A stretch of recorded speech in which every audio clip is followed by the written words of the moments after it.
ঠিক যেই বাউন্ডারিটা দেখতে পাচ্ছেন, এই বাউন্ডারিটা মূল যে উইকেট আছে সেখান থেকে অন্তত ৭৮ মিটার। আমি ঠিক যেখানে দাঁড়িয়ে আছি এখানে ৭৯ মিটারের মতো হতে পারে, অর্থাৎ এটা সব থেকে বড় জায়গা।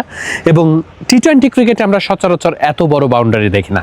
গতকালকে যখন এই বাউন্ডারি দেওয়ার কাজ চলছিল তখন আসলে আমার একটু অবাকই লেগেছিল, যারা মাঠকর্মী ছিলেন কয়েকজনের সঙ্গে একটু কথাও বলছিলাম যে এত বড় বাউন্ডারি। তখন আসলে আমি একটা ধারণা পেয়েছিলাম যে উইকেট থেকে এই যে মাঠের মানে মূল মাঠের যে দূরত্ব সেটা প্রায় ৭৫ মিটারের বেশি। অর্থাৎ আমরা পরে আজকে টি স্পোর্টসে যখন খেলা সম্প্রচার শুরু হয় তখন দেখি যে ৭৫ মিটার ৭৭ মিটার বাউন্ডারি। এত বড় বাউন্ডারিতে যখন আপনি খেলবেন তখন আমার কাছে কালকে মনে হচ্ছিল তার মানে উইকেট একটু স্লো হতে পারে, একটু হয়তো বল পরে যেতে পারে। যতটুকু বোঝার চেষ্টা করেছে যে হ্যাঁ উইকেটে রান হবে, তবে সেটা ১৬০ বা ১৭০-এর মতো হবে এবং সেটা আইডিয়াল স্কোর হতে পারে। আজকে কিন্তু উইকেটটা ঠিক আসলেই তাই ছিল। বাংলাদেশ যদি ওই ১৬০ বা ৭০ ক্রস করতে পারতো, এই জায়গায় অস্ট্রেলিয়ার ওই রান চেস করা বেশ কঠিন হয়ে যেত। বেশ ট্যাকটিক্যাল একটা উইকেট, বাউন্ডারিটাও সেট আপ করা ঠিক সেভাবেই। কিন্তু আমার না বাংলাদেশ দল যেভাবে ব্যাটিংটা করেছে সেটা ঠিকঠাক মেলেনি আসলে পরিকল্পনার সঙ্গে। কারণ বাংলাদেশকে আমরা বারবারই দেখেছি যে বাংলাদেশ স্লগে ব্যাট করেছে এবং আমার ঠিক এই পাশে কিন্তু সমুদ্র, তাই সমুদ্রের দিক থেকে প্রচুর বাতাস সবসময় মাঠের দিকে আসে। তাই যখনই ব্যাটসম্যানরা এই সাইডটাতে বাউন্ডারির জন্য খেলেন তাদেরকে এই বাতাসের কথা মাথায় রেখেই খেলতে হয়। এটা হচ্ছে চিরাচরিত চট্টগ্রামে যখন খেলা হয় আমরা এই ধরনের প্র্যাকটিসটা দেখি এবং এই সাইডেই কিন্তু বাউন্ডারিটা সব থেকে বড় আজকে।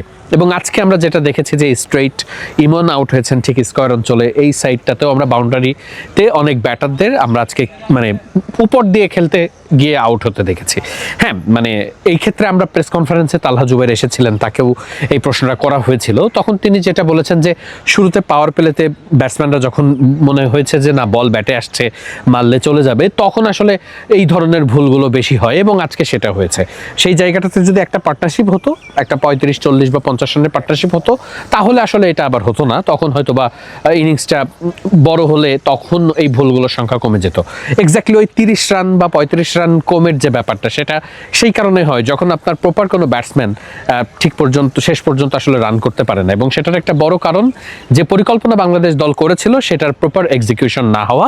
একদম শুরুতেই যেটা আমরা দেখিয়েছি যে মাঠের বাউন্ডারি বেশ বড় এবং সেই বড় বাউন্ডারিতে আসলে যে ধরনের ক্রিকেট খেলতে হয়, একটু গ্যাপ বুঝে খেলা, একটু ৬-এর বদলে ৪-এর দিকে যাওয়া, ১-এর জায়গায় ২ নেওয়া, ২-এর জায়গায় ৩ নেওয়া, সেটা আসলে বাংলাদেশ করতে পারেনি। এবং সেই কারণেই বাংলাদেশের ব্যাটসম্যানরা যখন উপর দিয়ে মারতে গেছে ঠিকঠাক টাইমিং না হলেই ৭৫-৭৭ মিটার বাউন্ডারিতে আপনি হাফ শট খেলে বা মানে একটু এজ লেগে ছক্কা হবে না বা আপনি তখন আউট হয়ে যাবেন। এবং সেটা একই কাণ্ড হয়েছে ইমনের ক্ষেত্রে, একই কেস ঘটেছে রিশাদের জন্য, একই আমরা দেখেছি শরীফুলও একটা ভালো ছক্কা মেরেছেন, তারপরে ওই বাউন্ডারি লাইনে আউট হয়ে গেছেন। যেটা যদি আমরা ওই নর্মালি যে বাউন্ডারিটার দেখি সবসময় যে ৬৫ মিটার ৬৭ মিটার, সেটা হলে কিন্তু সেটা ছক্কা হয়ে যেত, কারণ প্রায় ১০ মিটার বাউন্ডারি বেশি।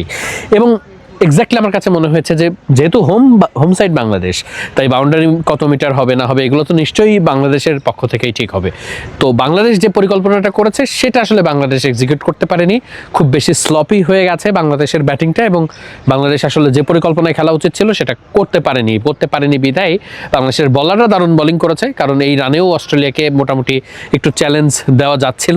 যদি বাংলাদেশ একটু উইকেট বিবেচনা করে, যেহেতু উইকেট বল একটু কমে আসছিল, মানে একটু স্লো হয়ে একটু পরে আসছিল, উইকেট ভালো বাট একদম মানে ২১০-২২০ রানের উইকেট না, হয়তো বা ১৭০ ভালো ব্যাটিং করলে ১৮০ হয়ে যেতে পারে এরকম উইকেট।